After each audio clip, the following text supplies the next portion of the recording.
natin ang buong cast ng Ang Mutya ng Section E on stage. Pero quick photo opportunity muna tayo. Can I request Direk, Lara, and of course Ashton, Andres, and Rabin, photo opportunity. Okay. Before we finally proceed with our question and answer, so ating friends from the press, ready na natin yung mga answer one by one. Smile, 1, 2, 3.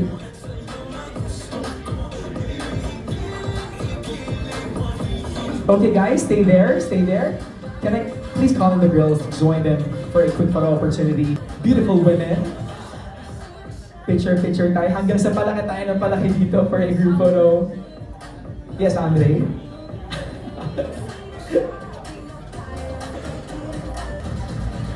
There we have it, ladies and gentlemen. Angela Muji looks extra pretty today. Wow. Alright, stop for the cameras, ladies and gentlemen. Wow. This whole stage feels small para sa inyong lahat. Alright, smile for the cameras around you, ladies and gents. Smile. Find your places. There we go. Settled in. Boom. Smile for the camera. 1, 2, 3. 1, 2, 3. Guys, can we all say Section E? 3, 2, 1, go! Section E! There we go, ladies and gentlemen. And Section E, you can now go back to your seats. Maraming salamat. Okay, eto na. Let's get to business, shall we? Maraming salamat una sa lahat. Pero this is your chance to ask the cast and creators about their experiences and insights into the series. The floor is now open for your questions. To our dear press and media friends, relevant questions only. Strictly avoid sensitive and personal questions. Please remain respectful to the cast and creators. Only series-related questions will be answered. Sige na, Ashton, unahan mo na para pagbigyan tayo ni Andres. Sumayo ka na. Sige na. Sige na, para milyones din tong views na to. Next time na lang. Promise. Hindi natin napilit, pero yan. Sige. Eto kay Direk na lang muna bago natin pilitin. What his dark side is really his upbringing and his life story. So yan ang makikita mo sa season 2. Ako naman po para kay Yuri, makikita niyo kung gaano siya ka-manipulative dito. Makikita niyo na gagawin niya lahat para makuha niya si JJ. Up next, to ask a question, of course, from Random Republica. Miss Kate Adahar. Hi, good afternoon. My question... And makakapag-explore ako with my character. So, yun, and I'm so very excited and looking forward na ma-shoot na namin yung mga kaabang-abang. Thank you. And for Rabin, you're back to sporting your red hair. Kumusta yung experience after having done Werewolf? Pero ang nag-discover mo sa love team ni na Astin sa ni Andres. Ano ba na-discover ko? Kinikilig ka ba sa dalawa? Ay nako. Ang mga tao sa tabi ng Video Village. Ewan ko kung narinig nyo rin ako minsan. Kasi ano naman po ako, hindi ko tinatago ang reaction ko each time na nagtitake. Kasi feeling ko dun effective, di ba sir? But with the rest of the cast. So may ganun kasi silang quality about their tandem. Okay, thank you, Direk. At siyempre sa Astres, may pressure ba sa inyo at saka nung malaman yung may season 2 itong serie nyo since successful na yung season? Sa pressure naman po, parang sa tingin ko, kahit anong work meron, kailangan may pressure talaga. Kasi kung walang pressure, you're not gonna,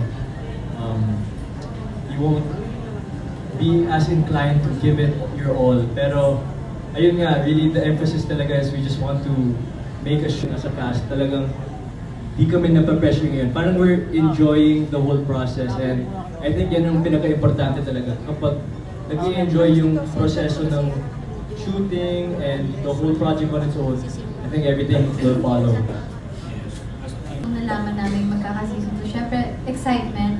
And kasi ako hindi lang ako, for sure silang lahat din na sobrang lapit din talaga na bila sa section niya kasi sobrang ang dami talagang na-open na opportunities na doors. Yung iba, or kapag tinuloy ba namin to na ganun katagal na yung gap, may excite pa sila. Ganun. Pero, na-realize ko parang as long as ina-enjoy mo, mas mabibigay mo kasi yung best mo. And kapag binibigay mo yung best mo, mas mapipil ng audience na nag-enjoy ka na. Mas ma-enjoy din nila yung papanood nila. Okay, thank you. Can we have from Philstar, Ms. Dolly Ann Carvajal?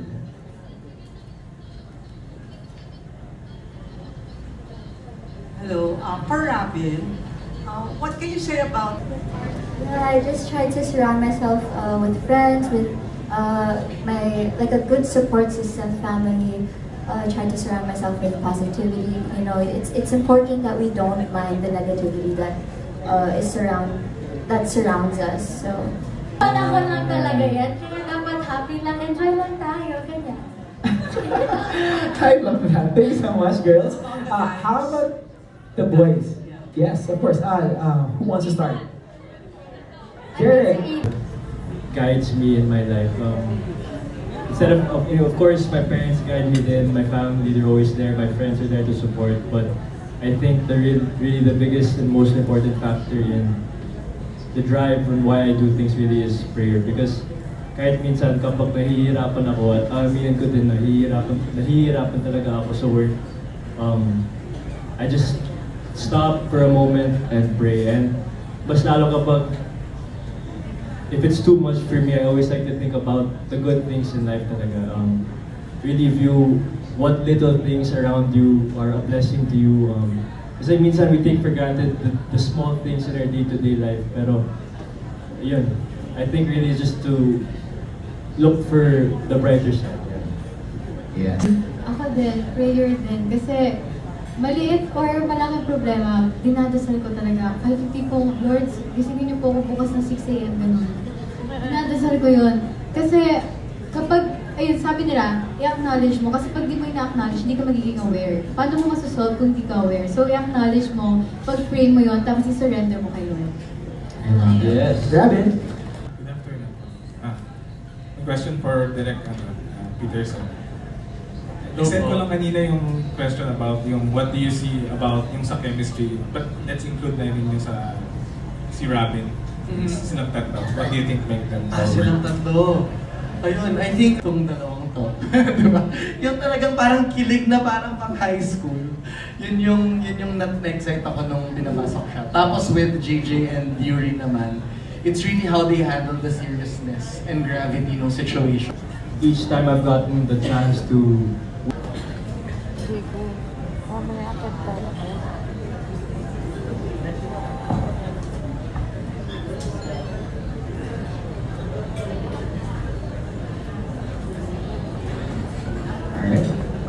Good afternoon po, Director.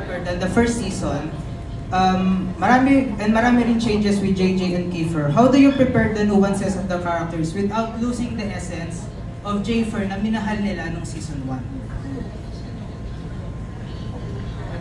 Ako siguro, nagsistick lang ako dun sa script. And bukod doon, tinatanong din namin sila direct kung tama ba yung pinapakita namin, yung mga nuances ba, okay ba. Eh kung hindi naman, nandyan naman lagi si direct para i-guide kami pabalik. Yeah, yun nga din. Parang, I think really the essence of the Jayfer tandem talagang, of course, it's what we do for the camera and how we attack these scenes, but really kapag nalalost kami, we just really have to look back and ask our director, kung anong pwede or anong pwede gawin dito. And it's really mainly just that. So, yeah. And last question, Mahal is a blockbuster hit. I think kung nagtagal siya na ng 5 weeks sa mga sinihan. With that performance, meron bang pressure sa inyo knowing na kayo yung isa sa mga rising love teams of this year? May pressure, oo, pero tinutry ko siya i-set aside. Kasi hindi po ng tao na nag-work ng maayos kapag under pressure. So ako, ang nilalagay ko sa utak ko na kailangan ko lang mag-enjoy, tapos ibigay yung best ko. Kasi pag binigay ko yung best ko, kahit anong outcome, I think okay na ako doon. Yeah, yun nga din. Talagang it's all about really enjoying the process. Kasi I feel that kapag whether any project you do, if everyone really is connecting and enjoying what they're doing and everyone's having a good time, feeling ko talaga makakita yan, nati-translate yan sa screen. And I really believe in the whole process of collaborating with everyone and yun po. Thank you. Thank you. Now we are down to our last media friend. Let's have a TikTok content creator, Sab Santos. Hi there. Hello. Hi everyone. So my first question is for Miss Lara. Mag-aaway-aaway talaga ganon.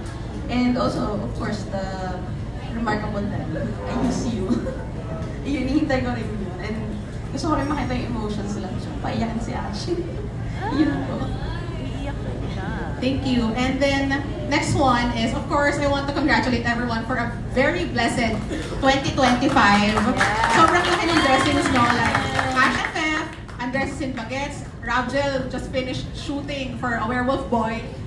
I just want to ask, with this very tight schedule, how do you manage your work-life balance or ano yung ginagawa nyo during your free days? Siguro, kung na-memorize na namin lahat ng scripts or lahat ng dapat namin i-memorize, matutulog talaga para the next day, pag may work day na, makakapag-function kami ng maayos at may mabibigay kaming energy at mabibigay namin yung 100% namin. I believe na rest comes in different ways. You know, some of us like to sleep, a lot of us like to also work out. I believe it's about finding yung outlet mo, finding those windows kapag may free time ka, you'd like to do something that makes you feel fulfilled. And kapag, when you're fulfilled and you come to set, mas nagiging inspired ka to do well because you're recharged. So, lahat po, ramdam mo sa kanila lahat sila nag-improve kasi mas komportable na sila. Pero pinaka nakita ko talaga sa kanila buong dalawa. Seryoso, parang nagulat po kay Ashton na isang araw, may eksena kami. Sabi ko, tumatawa-tawa pa po siya bago mag-take, pero sobrang hirap po talaga ng eksena niya na parang luluha talaga siya na luluha. Tapos bigla umiiyak siya, nagulat na lang po ako sa kanya, parang walang actor's cue, lumalabas bigla yung luha sa mata niya. Tapos ang galing, bravo. Tapos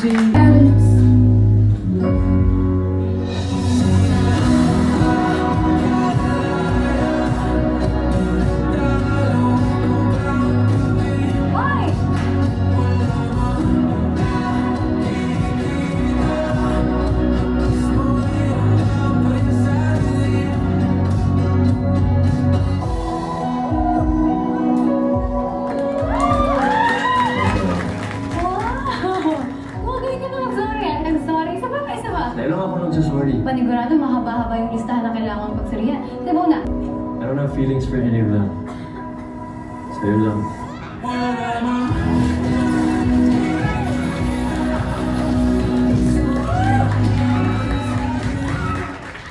There we have it, ladies and gentlemen. Palakpakan natin the official trailer of Armutana Section E Season 2 The Dark. Oh, grabe. Aramdam na lang yung excitement ng cast, honestly. It's so beautifully cinematic. Guys, palakpakan naman natin. Direk, Peterson Vargas, and of course, occupy this space over here for a quick photo. Maraming salamat. That was a very beautiful trailer. Grabe. Justin, how do you feel about the trailer? Ganda, no? Solid. Again, maraming salamat, guys. That concludes our media conference for Armutana Section E, The Dark Side. Thank you to everyone who joined us today. Maraming salamat. Our esteemed media partners, creators, fans, and the entire team behind the series. Again, PH, para sure na mapanood niyo ang Armutana Section E, The Dark Side exclusively on Vigo One this coming. Again, guys, this coming December 4, 2025. Ayan, picture muna tayo, guys. Eyes sa center muna tayo mag-focus. 1, 2, 3, smile. 1, 2, 3, smile. Favorite tower, right, please. Smile. 1, 2, 3. Picture. Perfect. How about our left? Smile.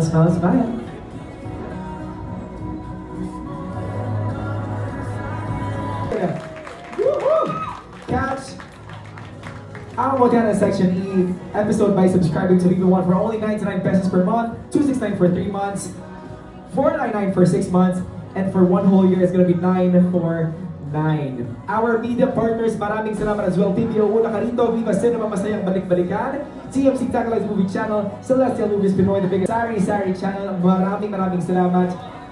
Again, sa inyong lahat, are you guys happy? Are you guys happy? We are all happy here. Maraming salamat. This has been your host, CJ Vicencio. Thank you so much. Stay tuned for more exciting updates. We will see you all soon. God bless you all.